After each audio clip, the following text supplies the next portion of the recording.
Welcome Behind the Booth, a podcast about stories of the night and beyond. My name is MG and I'm your host for this show. Together with Ampere, we decided to launch a podcast dedicated to the electronic artists we're inviting in our home in Antwerp. Hi everyone, this is MG, and today for the second episode of Behind the Booth podcast, I am joined by Deer Jade, DJ, producer, and now label founder. We will dive into her evolving musical journey, the inspiration behind her new concept, and the deep connection between her art and spirituality. From international stages to inner transformation, this is a conversation about sound, soul, and vision. Please welcome Deer Jade.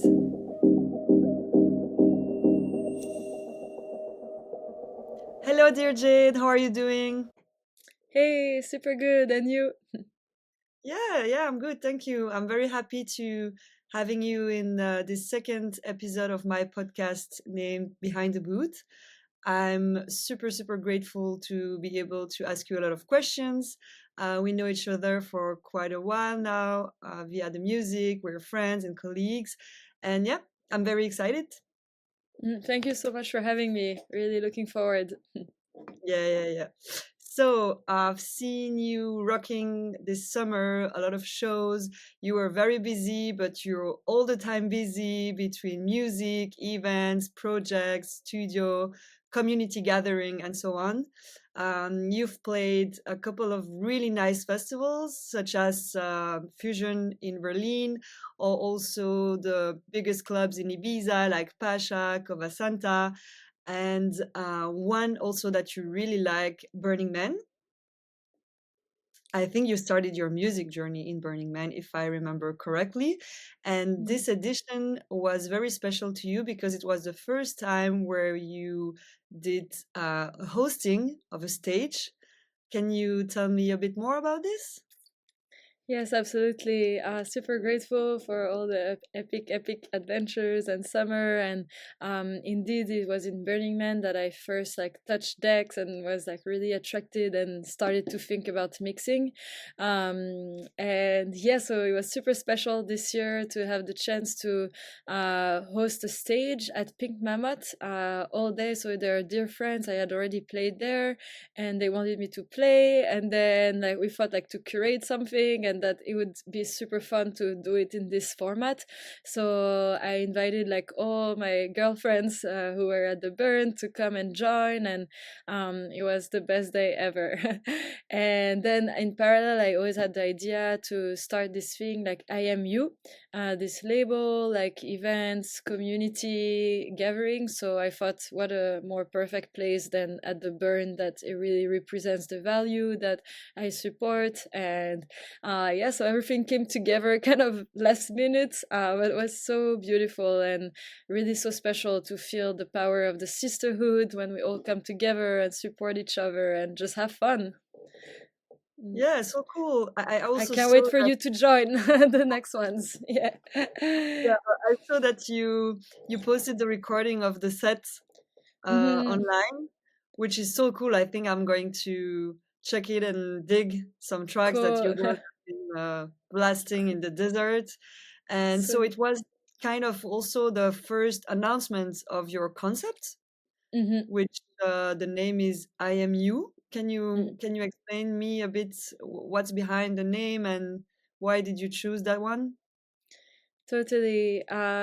It comes from just this idea and just desire to share how much we are mirrors of each other, and that ultimately there is no difference. We are all one, right? So I really want to create like a space where people feel comfortable to be fully themselves and to treat everyone like it's themselves too.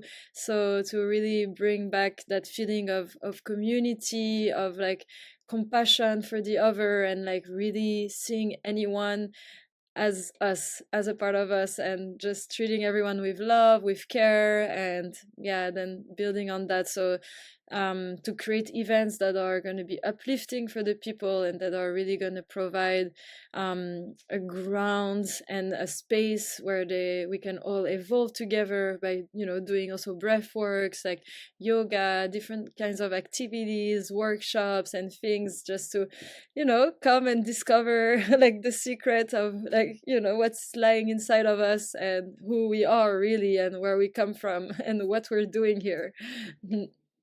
That's so great, because I feel in the music right now you have different scenes and you have different kind of music, but I think we're looking for music for your soul. Hmm. And as long as I know you, you've always been so implied with spiritual events and yoga and ecstatic dance. I didn't know what was ecstatic dance until I see you performing one in Tulum, if I remember correct.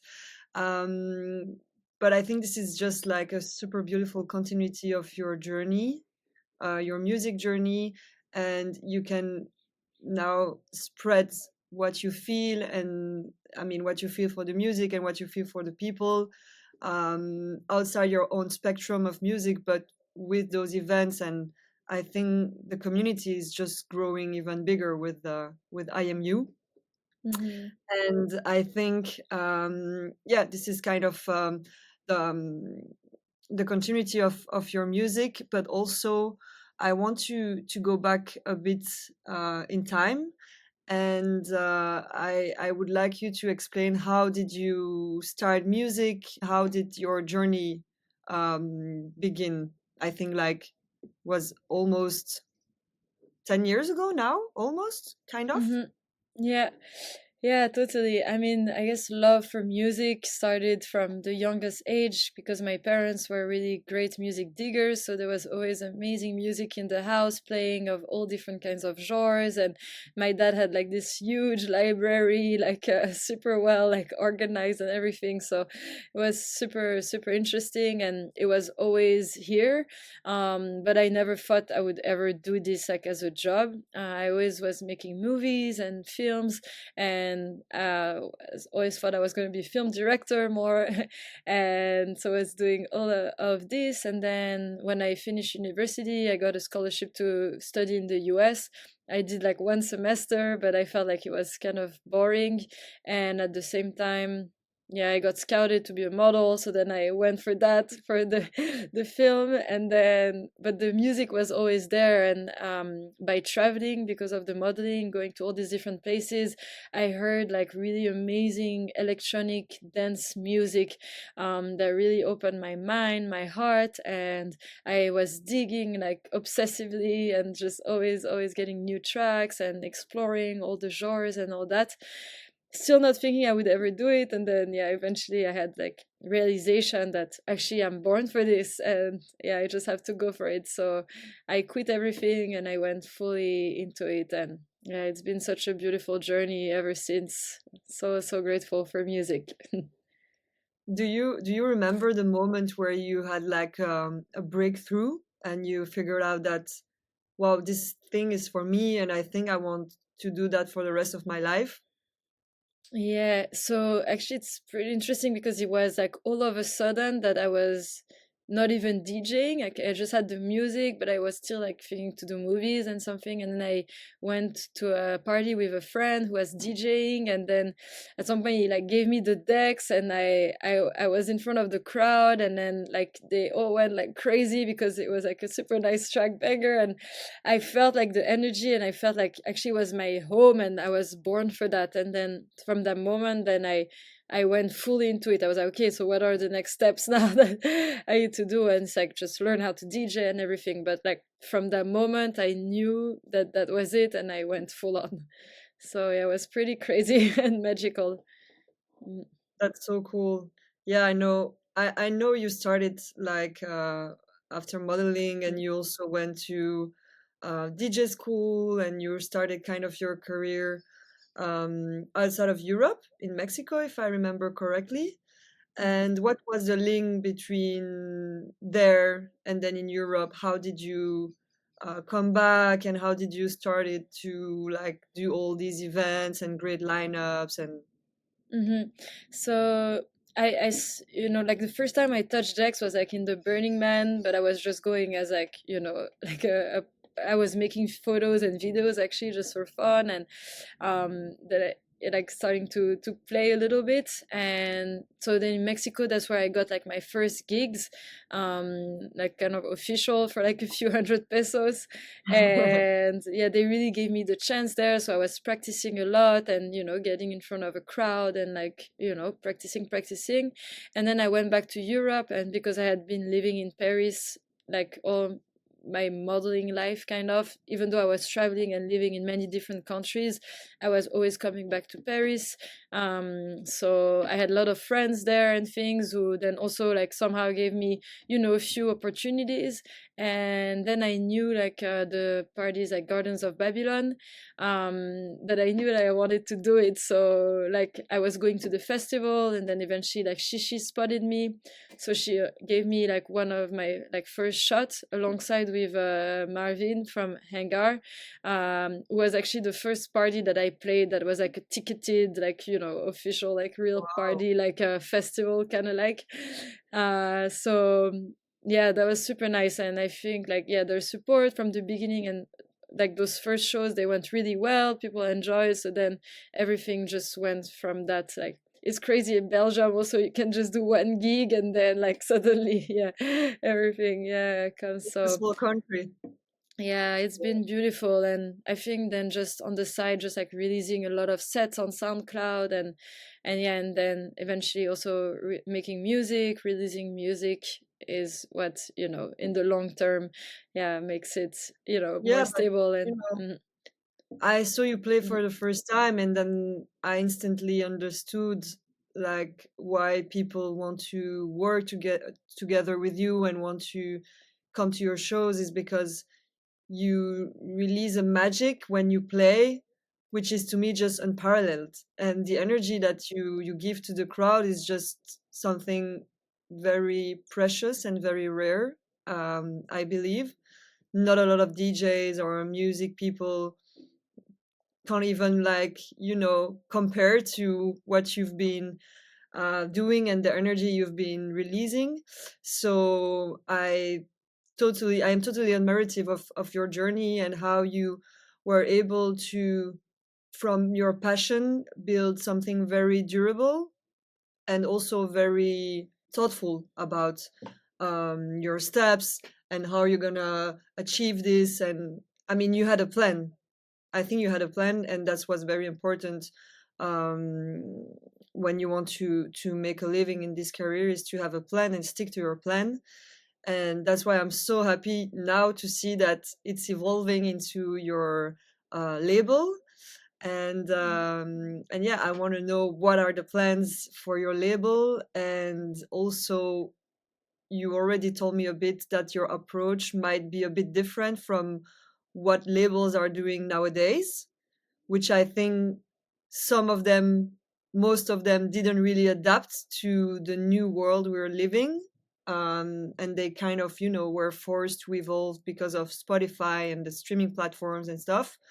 But you have a different approach for label working with artists and stuff. Can you tell me a bit more about this? Totally. I mean, I feel like life is all about community, and, you know, spending time with people you enjoy, and with good friends and family is the most important. So I want to design it in that sense that the artists who would release, that will be you also hopefully, are really, you know, part of the family, and we all come together, and we, you know, do shows together and travel and be, you know, all around the world, and like travel as like a family and like meet in all these different places, and really nurture those relationships deeply. And yeah, so it's super exciting, and I feel like yeah, just I wish to share first of all like just music that is really heart opening, and that the gatherings will be really the same, like helping people to connect on a deeper level than just going out and looking just for the drops and drops, and but actually they come and they it's for uplifting the soul, and just receiving messages that we need, and like really nurturing our souls all together, and like healing. Like music is the true medicine. So how to really have that as the core intention of the label community slash thing. And I do feel that that's really the future of events in general, and it's going to be like a worldwide thing. Is the only way I feel. So yeah, hopefully let's keep on dancing and just doing it with this intention. Yeah, that's to me, that's speaking a lot to me and to why we do this job.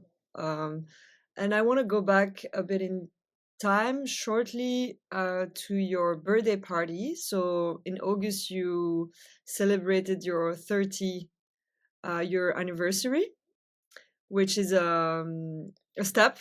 Totally, yeah. Well, that birthday celebration was definitely really profound and so beautiful to be there with all my friends that I love so much, and feel that support, feel that love, feel the power of the community, about what a beautiful world we can create when we all come together and everyone share their gift. Like we can literally create like a mini festival, and like life can truly be a mini festival. That's what we come here to experience, when everyone finds their purpose and what they're here to share.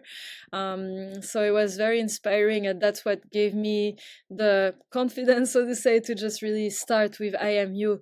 That I was already having, the concept, like the ideas and everything, but it's like a whole journey until the moment that you're like, okay, now I'm ready, I'm ripe, ripe like as a fruit, and ready to dive in, and as you say, yeah, like just not care about what people might think or whatever, but just do our thing that our heart is calling us for, and just trust that whatever it will be the most beautiful journey. So it's just about doing it.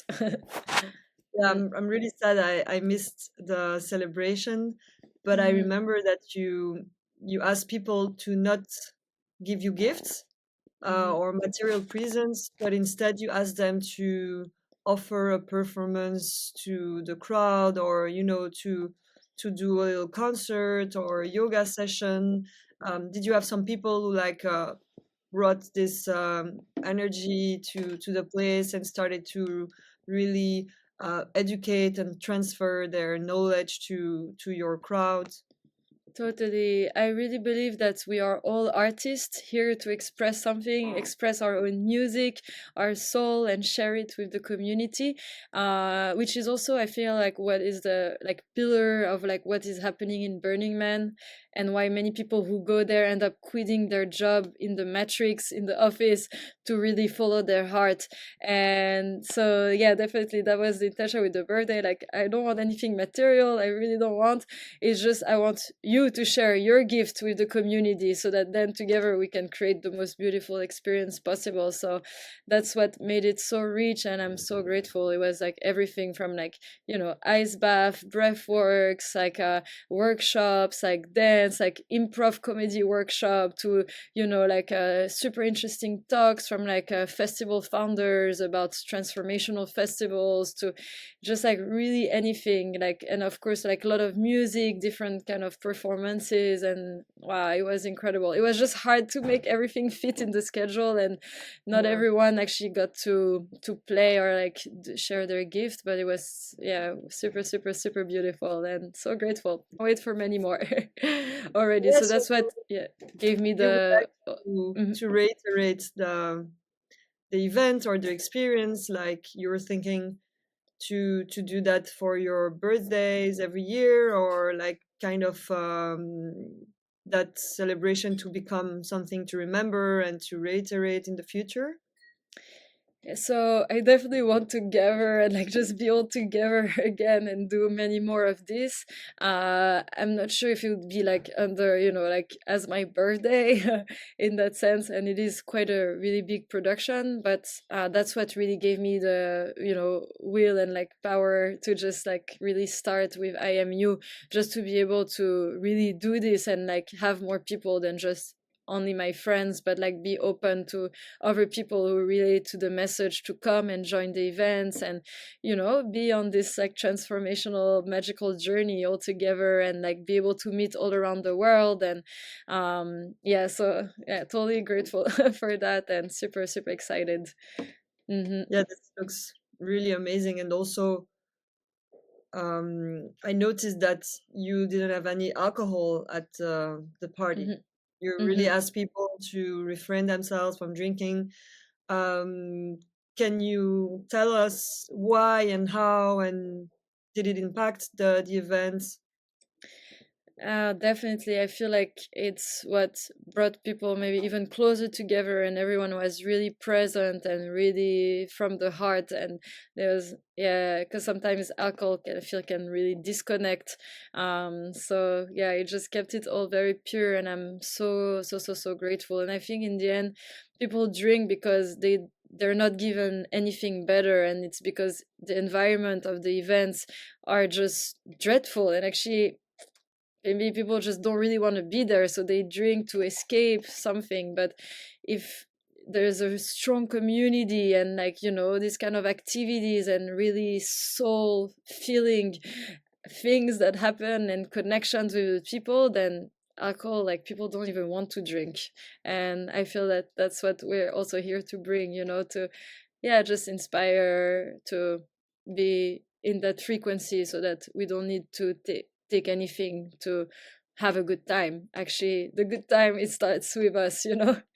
Yeah, Mhm. like personally, I'm sober for 5 years now, and people always ask me like, okay, but when you go to parties, is it not difficult to be around people that drink and take drugs? And I always told them like, look, this is my job, and unfortunately, if people don't drink and don't take drugs anymore, then I have no job, or the parties, they're going to go bankrupt, or the scene is going to decrease. But I actually believe that in the future we could also find a different purpose, still economical, because yeah, we have to, of course, we have to pay the staff, and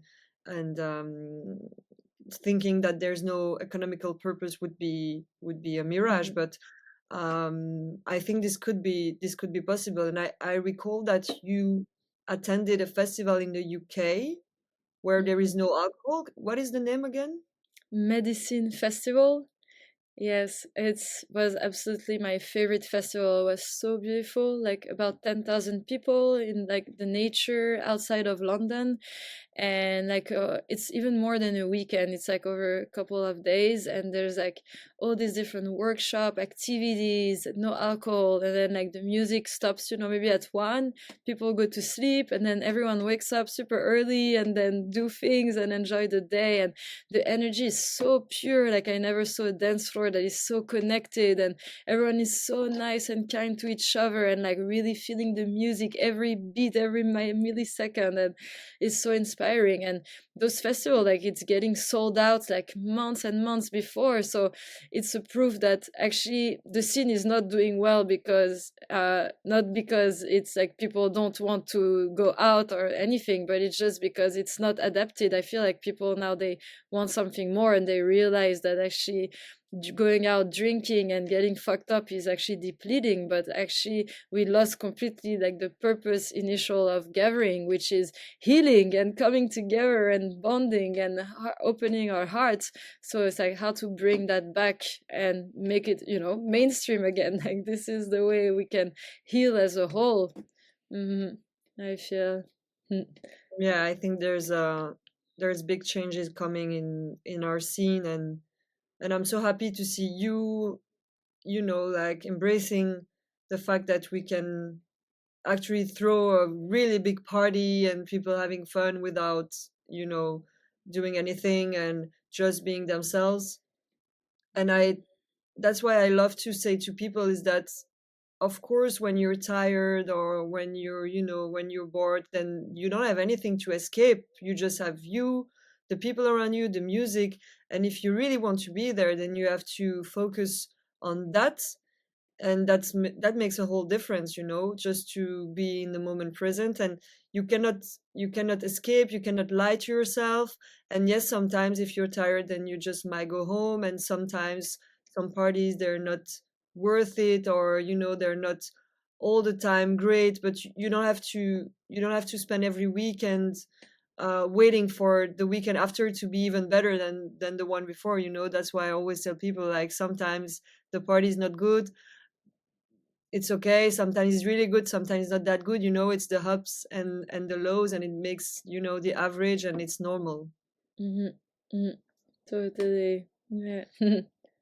Interesting. So I wanted to know if you had any feedbacks from your friends attending your birthday, saying like, wow, I didn't drink and it inspires me to to do more party sober. Or did Yeah. people notice, or for them it's like it's normal? Totally. I mean, to be honest, I feel like a lot of my friends were already not drinking, so for most of them, maybe it was like normal. But then definitely for some people, yeah, they felt like just super happy and inspired about this, especially. And yeah, hopefully, yeah, it's a good inspiration to just keep on going in that way. Mm-hmm. Yeah, that could be done on a bigger scale. Mm-hmm. If you look at Burning Man, which is kind of community gathering, giving and giving, there might be a lot of drugs and alcohol in this festival. Mm-hmm. I've never been, but People are always gonna find or look for ways to get out of themselves and like peak in the beyond. And I think that's also probably what we've been doing for thousands of years, always looking for a heightened state of consciousness. And but what I feel is that it's really the plant medicine that are showing us the way and like more the truth, because any chemicals is actually somehow some kind of distorted vision of the world and in its truest essence. So I would encourage more than to create settings where those plant medicines can be taken with intention, with respect, devotion as a ceremony, and then you can really get the most out of it. And then, yeah, it's really beautiful. And it is good to pick, in the beyond and then be able to find the way back ourselves without any substance at all. yeah, I think it demands a big wiseness from people to actually do that, because it means that you have to know yourself and Mhm. you have to know how you work. And I feel, especially in the music, that somehow people might be a bit lost, and that they would just pick the easiest solution, or the stuff that their friends, or people around them would tell them to try, and that's like kind of the easy way, Mhm. um, but like, for example, I know, like, in the Netherlands at school, they have educational classes about drugs and how to do drugs. And I can personally feel a difference when I see people partying in the Wow. Netherlands and people partying in Belgium, because Wow. people are more educated about it. And I think Wow. Mhm. it belongs to just information sharing, Mhm. I didn't know that Netherlands was doing that actually. That's amazing. Very interesting. Mhm. Yeah, I met a guy at Gardens of Babylon, and he Mhm. explained me that yeah, the Dutch usually behave very, very well at parties, because they they know, and they used to have this kind of yeah, information at school, and which is great. And I don't encourage any people to do that, but I think in a world where you have a lot of temptations, that might be a Yeah, first approach, just to explain to people awareness. what it is. And you know. Totally is the best, yeah. Otherwise, people have to figure out for themselves, and yeah, that doesn't always work. Totally, yeah. So yeah, I 100% support that. Yeah, education should be the first step, most Yeah, important for for a lot of all. stuff. But Hmm. yeah, regarding like dance floor difference, like you've played so many places in the world. Um, what is it that you can tell us about the difference of people in the dance floor, like the music taste? Like, do you feel there's a unicity when you play and you gather people, or you also feel sometimes, yes, the country might differ, the party, you feel people are different, they love different kind of music, or they dance differently, or they don't dance, or what can you tell me about that? Totally, and that's probably one of my favorite things about DJing is just like, watching people and like studying, the different crowds, the different countries, how people move, how people like connect with each other. And yeah, I find it absolutely fascinating.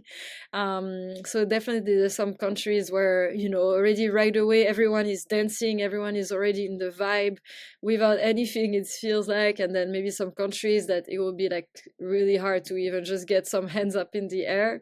But I feel like although people still appreciate music in different ways, but what I found really beautiful is like those tracks, that are imbued with like meaning and like that are ancestral from like different places around the world.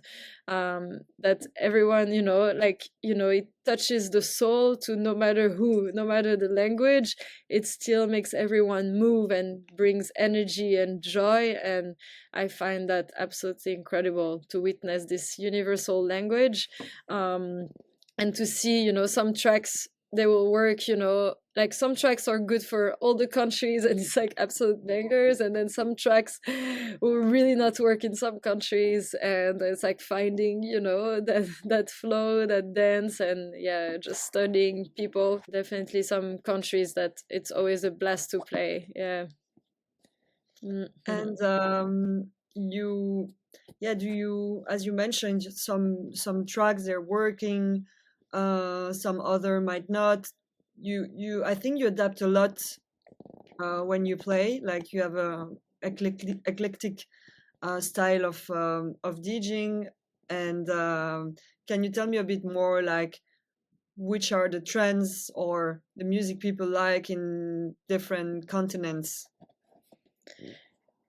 Good question. Yeah, I mean, it's very different. I feel like there's just countries that really have like electronic music as the center of the culture, so that like everyone goes out. Like Argentina, Chile, for example, Belgium, of course, Netherlands, um, like a few countries like that, that is like very well developed the scene. And then some countries that is like barely just peaking and starting to be there. So people are still discovering, and you can really feel that, or have to be careful with what you play because it needs to be a little bit more grand public and like approachable in some ways. So then it's like finding that common note between each to create the journey that most people will get, and like, taking steps their way and being like a chameleon. That's also what I love most about DJing, is to play in totally different settings, from like, beach set down tempo in the afternoon to like late night hours hangar, like super strong, like, fast beats, like really going strong, so, and deep. So yeah, it's the whole fun of it, right? The journey. Hmm. Yeah, that's what I love about you, and I think you made yourself really recognizable in the scene about your music and your eclectic style of DJing, and being able to play from house to indie dance to Afro house, sometimes deeper, higher, and I think it's super important actually, because it's what makes DJs better, is to be able to play different style. But also I heard a lot of professional and agents say that, yeah, DJ should stick his style of music, and be able to Hmm. uh, be recognizable for the crowd and play always the same music, produce always the same music. Yeah. Like, what is your, I mean, And that's why it's agents and not DJs who say that. And maybe that's what they want of us, because they want us to sell, and it's easier to sell a product that they can label house DJ, techno DJ, and they just sell that package. But that's in the end not long lasting, and I don't think any DJ is like, is going to be happy to be stick to one genre, and eventually they get trapped in that drawer because people expect them to play one thing, but then everyone, we evolve, we all grow as human beings, we change. So of course we're not going to like the same music forever, but if we feel some pressure to play a certain genre that we don't feel it, I feel like that's then the beginning of the end really. So I think the most important is staying true to ourselves, play what we love, and just keep on going with that. And then maybe if some people don't like it, it's okay, because in the long term that's what is gonna be make ourselves even just the most truest version of ourselves, and trust with the music, and that's all that matters ultimately. And I think it's about, it's a marathon, not a sprint. So we have, and just build slowly, and just trust, and just have fun all the way, otherwise it's not worth it. Mm, yeah, I think that's really important for, mm, I mean, maybe the younger DJs that are listening to us, or people that are wanting to, experiment with the music. You have to do what you want to do, and this industry can be sometimes tricky, as you want to please people, you want to get gigs, you want to be good with promoters, and but the fact is that if you don't do what you like, and if you're not evolving, then you get just stuck, and it's not good for you. And I also heard bigger DJs telling me that they're kind of stuck in the style, and they don't want to do that anymore, but they can't, and now they're going on stage and they're very unhappy about what they're playing, because yeah, it's a machine. mm. That's so sad, but I feel like they should just, trust what they love and just play that, and not be afraid to. Maybe they lose some gigs, or maybe some fans are a bit disappointed, but in the end, you're gonna show them some new music, and then other people are gonna come who relate with that new music that you're playing. So just trust that, and maybe it's like, for some time, maybe you're not gonna play that show again, but then you'll be aligned with so many more that are much more closer to your identity right now, which ultimately is the best. So I feel really that no one should ever feel stuck, or stick themselves like this. If it's not making them happy, then life is not worth living. Like, none of it is worth it. It's about the Yeah, love and the fun. Hmm. yeah, I love that approach, and I Yeah. I wish I got those words when I, went through some moments in my career. Um, but yeah, I think always Yeah. believe in your music, and artists are Hmm. made to evolve. And I heard this stuff not long ago, that sometimes people think that, oh, I might create a track and it might be great for that people or that event, or I want to please this, or but actually, that like, art and creating music is just an urge to release your energy and your creativity, and you cannot really uh, control what you're doing just to please some people. And eventually, the music you do will always find its way to the people it's made for. Hmm. Exactly. And that's the most beautiful part of it. And yeah, by just really trusting and really expressing fully yourself without being afraid to get naked, so to say, and just really show ourselves fully, then that's what will attract the most beautiful things our way, and keep us happy for the long term. Yeah, regarding this music creation, we exchanged about this last week, but you told me about one day being able to make a live show. Is this something that you're working on, you're dreaming of? Tell me a bit So, more about this mhm. live performance. Totally. I mean, that's like really absolute dream. And I think it would be super, super fun to be able to express myself in this way. There, it does come with some other challenges. That it's true that I also really, really love the craft of DJing and the ability. So it's like still playing my tracks, but then with other tracks and being able to refresh myself and stay entertained because I get, I always, yeah, feel I need like fresh sounds that captivates me. So I wouldn't want to be stuck playing only my sound, like it's me, I made it, but like finding a way to do also live sets, maybe incorporating like different beats and like make it like really with full room for improvisation and surprise. And yeah, it will be super, super fun. So yeah, it's definitely in the process. And let's see also, yeah, working with the instruments and like the voice, and that would be for sure like super, super dream. Hmm. And Yeah, same like you, I'm excited to hear you. So proud of your journey with that. yeah, I think Super, super exciting. we both have one artist Mm. that inspires us that we have in common, which is who's Bora Uzer.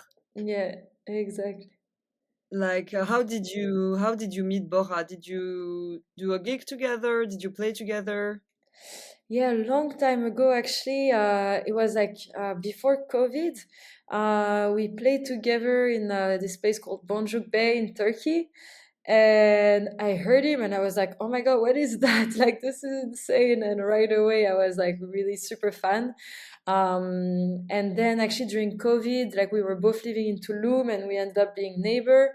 So I was always going to his house with his wife, his daughter, and like, having some lunch and dinners and then making music. And he's been such an amazing mentor, like really teaching me so much about production, giving me all the tips and like, wow, so, so, so precious. So yeah, really grateful for him. And definitely he's the greatest inspiration for live set. Like, wow, it's just insane what he can do. Like, I mean, it's another level. It's like another planet.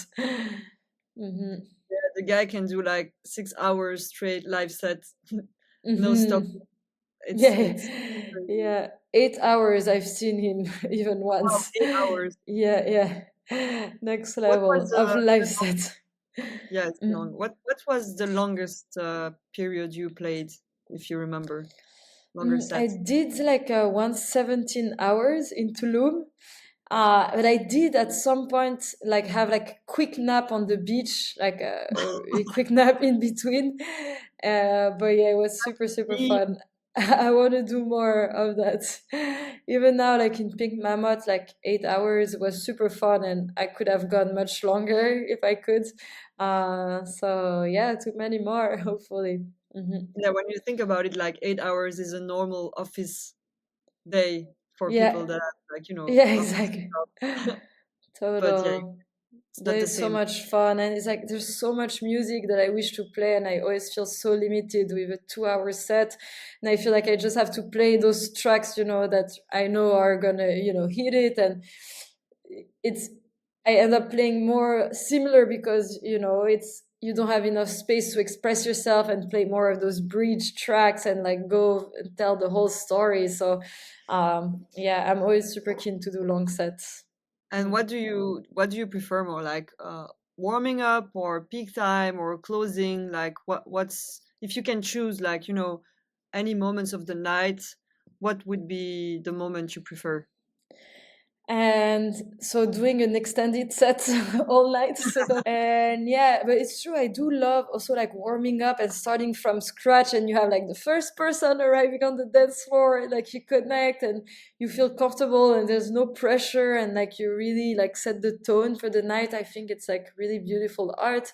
Then of course peak time, it's epic and it's such a gift, and like that's what we work so hard for. And then like closing is like the ultimate, like, yeah, super, super fun. Although when it's in club and sometimes when it gets super late and like with the alcohol and all that, then I feel like people are not as fresh anymore and maybe they don't receive music as much. So I feel like, yeah, yeah, it depends always the place and how what is the setup and how everything works. But yeah, always love to play long. I will not say it enough. Yeah, to tell a Mhm, story, and yeah, it's mhm. super important. Like closing sets for me is a bit complicated because I see people leaving and I'm like, huh, they don't like the music, or they don't like the vibe, or but at some Yeah, point they're just tired and they are you going just back need home. to go home. Totally. But then, yeah, you take it personally, and then, like, yeah, it can be tough, definitely, if it's like late night closing something. And you've played so many events, as I mentioned, in so many different places. Do you have one gig in particular that really, you know, was a highlight of your career? Good question. Fusion now this year, playing on Pane Eichel, that used to be Bashtelzen, and it's like a really special stage, and I love all the artists who play there. It's like in the forest, and Fusion is so special. There's like no phones, people like super passionate about the music, they know everything, and they really here for the music and have this rave culture. It was so beautiful, and I was like, yeah, dreaming about this for such a long time, so I was so happy. Yeah, it was super super special energy, and in the end of the set, the last track, I played like really fast BPM, like a old school track, and everyone was just jumping up and down like it was crazy. So yeah, super grateful. And then like in Burning Man, of course, like playing stages like Robot Heart and Mayan Warrior, like Sunrise, like it's super super unique, and also yeah, such a great chance. But like all the festivals, like outdoor, it's always so much fun, and I appreciate it so greatly. Wow, so cool. I wish I can see you performing those stages one day. For Yeah, sure. I mean, we've Yes. we've we've always partying on events together, but they were not like ultimate um, blessing space, let's say. hmm Um, but I'm sure, yeah, one day we'll get to experience a sunset or a sunrise, and I'll be there. Total. Be there for sure. Yes, please. Let's dance. Yeah, let's dance. Um, hmm I have two last questions for you.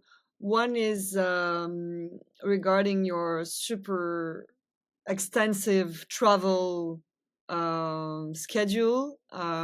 You you often post stories on Instagram on how you manage to sleep on planes or airports, and you always amaze me on how you never complain. You always make fun about travel issues, or it can be very, yeah, dreadful, but you're always up for a joke about it, and I think it's your mentality, and that represents your optimism in your journey, like this hectic travel schedule sometimes. But do you have like a secret on how you keep this personal professional balance, and how you thrive? Because to me, you're really thriving in these aspects. And I think a lot of DJs and music people could really look up to what you're doing, and what you are,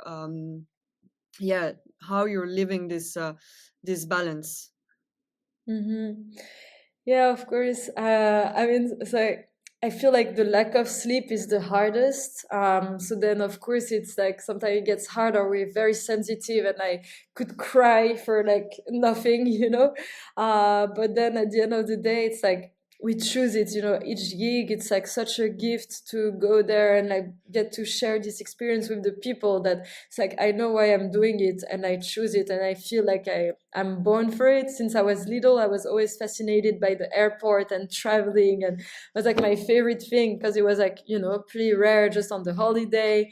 And every time it was like so exciting to be there that now I'm like, okay, I understand. Like, I've been geared up to just be every week on the plane. And of course, sometimes it's like, you know, super hard or long and like lack of sleep. But at the end of the day, I still feel like it's it's okay, right? Like we can still sleep on the plane. Maybe it's not the most comfortable. Maybe you get like a neck pain or something, but you can always still like sleep in all these different places. And then I am just listening to a lot of music.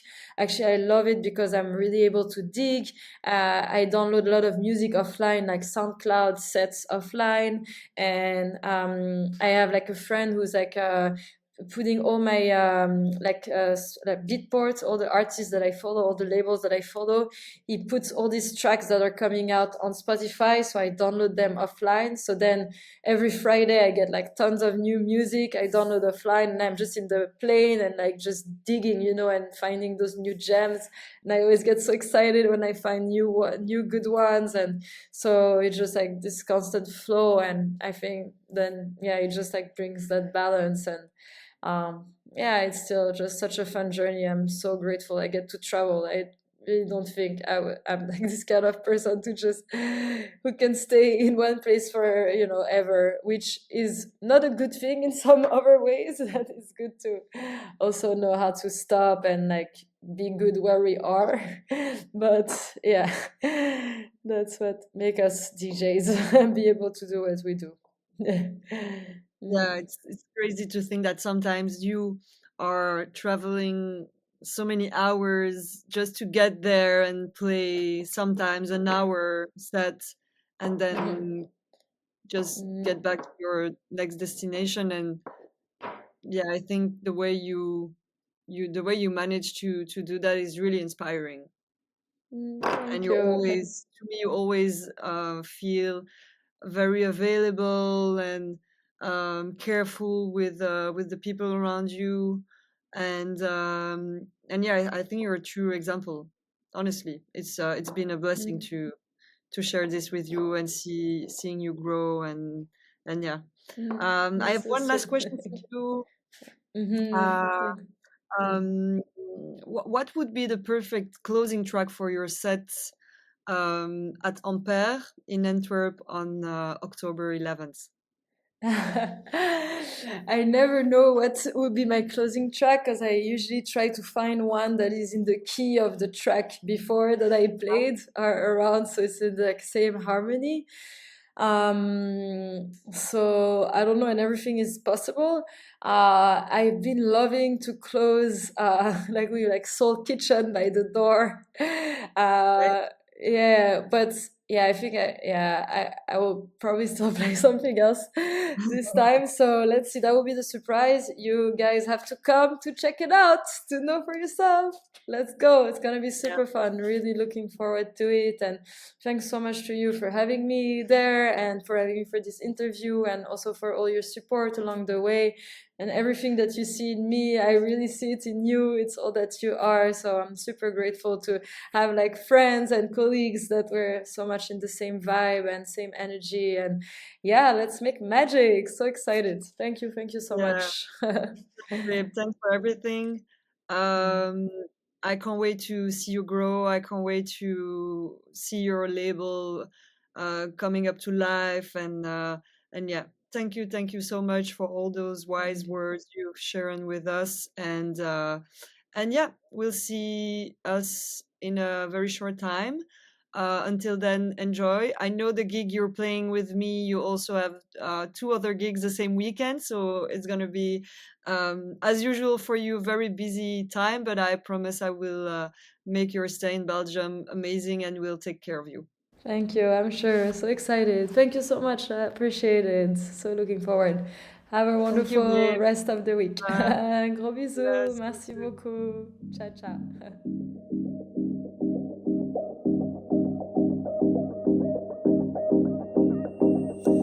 thank you for listening to this episode of Behind the Booth. If you enjoyed the podcast, please show some love, and I hope to see you soon.